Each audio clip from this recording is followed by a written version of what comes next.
Find my dad for me. This is the real question here. Hey guys, it's Joey from Lost Legion with a Gear Chronicle deck profile. So, overall with the deck, I'd say your main focus, only run Force 1. Force 2, you should never even think about using with this deck. Now, I'll go into more detail later, but let's get down to it. So, this is my starter. It's the only one out there right now, that's why you run it. Now, triggers, the important thing. I run 6 crits, 6 draws, and 4 heals. Now, I prefer to run 6 draws to get a better chance of having everything I need, because the worst part about this deck is not getting grade 3 when you need it, because then you need to assist and it's just going to mess the whole flow up. So I find the balance of 6 draws, 6 crit pretty good, but it's really one of the only things you can toolbox with this deck, so, you know, try it, see how it works for you. Oh yeah, they announced the reboot in 17, it didn't actually reboot to 18. Grade 1s. First up, Quickie Worker.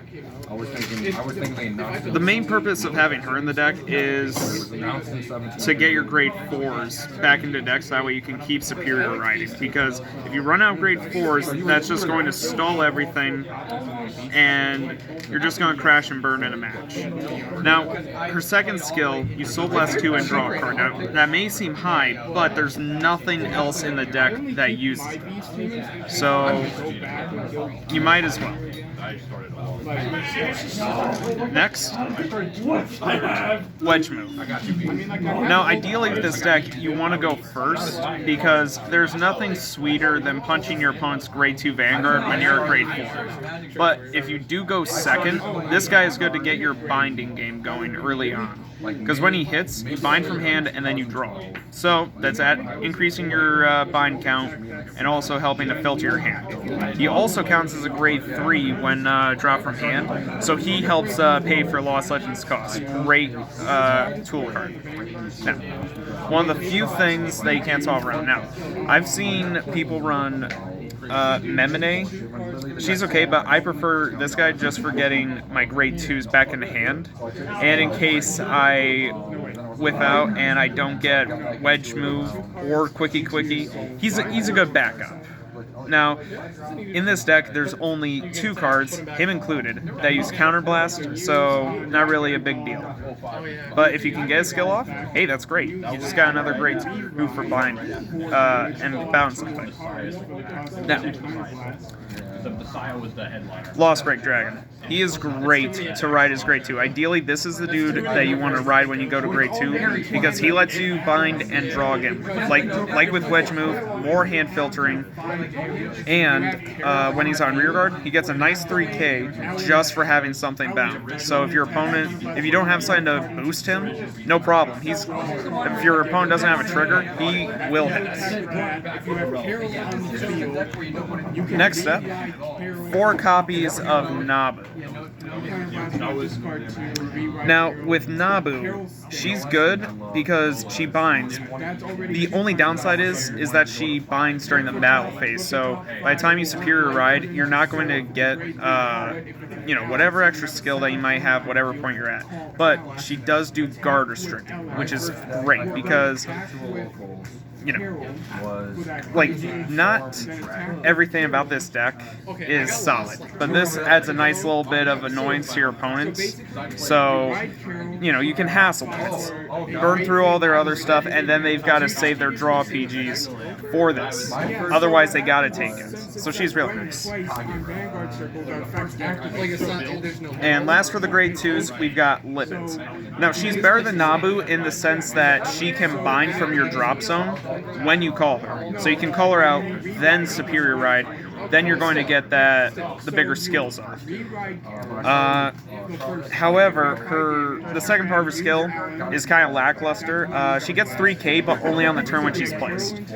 So she's good to throw out there and get a card, but then after that, if your opponent wants to kill her off or you need to intercept, she's good as just a throwaway. Now, as you can probably guess, there are only 4 grade 3s that you're going to run this deck. Lost Legend. With this deck, you don't want to run any other grade 3s because that's just going to make the consistency even worse. But with Lost Legend, you run him just because his skill. You Superior Ride grade 4 out of deck, retire in a turn. So, say on the turn when you ride him and then go into grade 4, you're getting 2 force markers that turn after you re-ride him. So that's nice. His second skill, meh at best. It's Counterblast 2 to draw a card, but he and Retroaxe are the only things that use it in the entire deck. So, if you're feeling a little short on hand or need something, it's good to use him. The grade 4s. Now, Idealize isn't a bad one to run, but I personally only run 4 Mystery Flares. I find that I usually have at least 3 of them in deck at any given time, so I don't need to worry about not being able to Superior Ride. And this is where Quickie from earlier comes into play. She puts this guy back. Just keep on cycling him. That's really what you want to focus on. Now, skill, they are actually pretty good. So when you have a total of 3 a great total of 3 bound, he gets a drive check. At 7, he gets a critical. And then at 13, he gives plus 10k to your entire field when he's placed. And his last skill, before Valkyrion came out, it was almost impossible to get to that point unless you were going down against a Narukami deck. But now, with Valkyrion, it's a lot more within the realm of possibility to hit that last skill and get a second turn. Now, I find that usually by the time I get to the last skill, being able to use it, usually by that point, I've got so many force markers on my field, my opponent is just dropping their hand to block everything. So if you can get to the point where you use the second skill, you're probably going to end up winning. But honestly, with the consistency of this deck, it's a shot in the dark. But if you get off, it's freaking amazing. Now, is there any downside to the skill? Any negative things that you can't do that turn? The one downside to Mystery Flare is that his skills activate as an auto on place.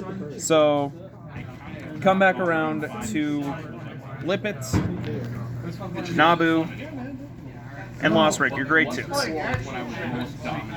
So, before you go into Mystery Flare, if you got any of these, well, with these 2, you want to use them to increase your bind count.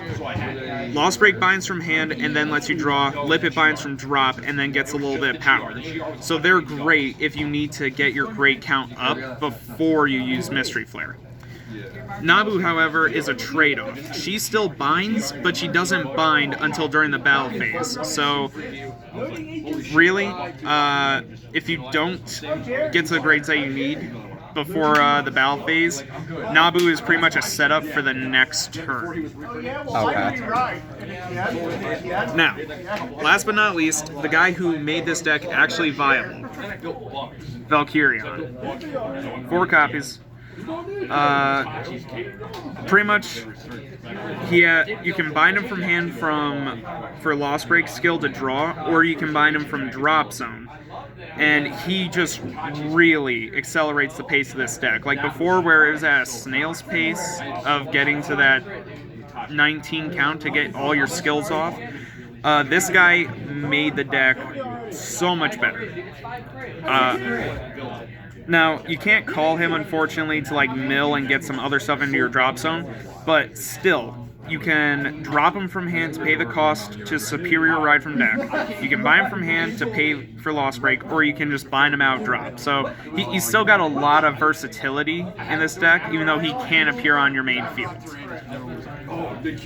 So as I said earlier, with this deck, you never want to go into Force 2.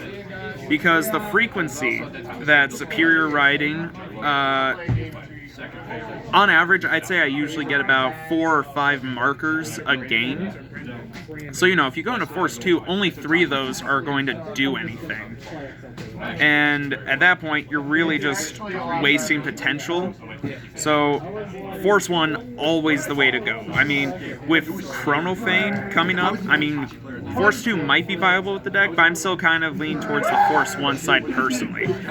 And once Chronophane comes out, I plan on doing another deck profile, so stick around for it. So, anything like you want to add for the deck though, like what makes you enjoy it so much, or vice versa? When you're playing, like, is there any matchups that you worry about? Is there anything that helps you knowingly, like when you go into a match or a tournament, how you're gonna play? Pretty much with the deck, you pretty much have one thing in mind, and that is to get the amount of cards that you have bound up as quickly as possible and just overwhelm your opponents.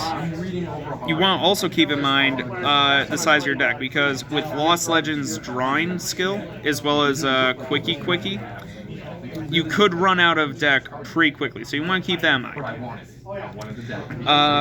Personally, I find my toughest matchups to be Protect decks, because if they go for a Protect 1 and they can just stall you out, then that kind of puts you in trouble.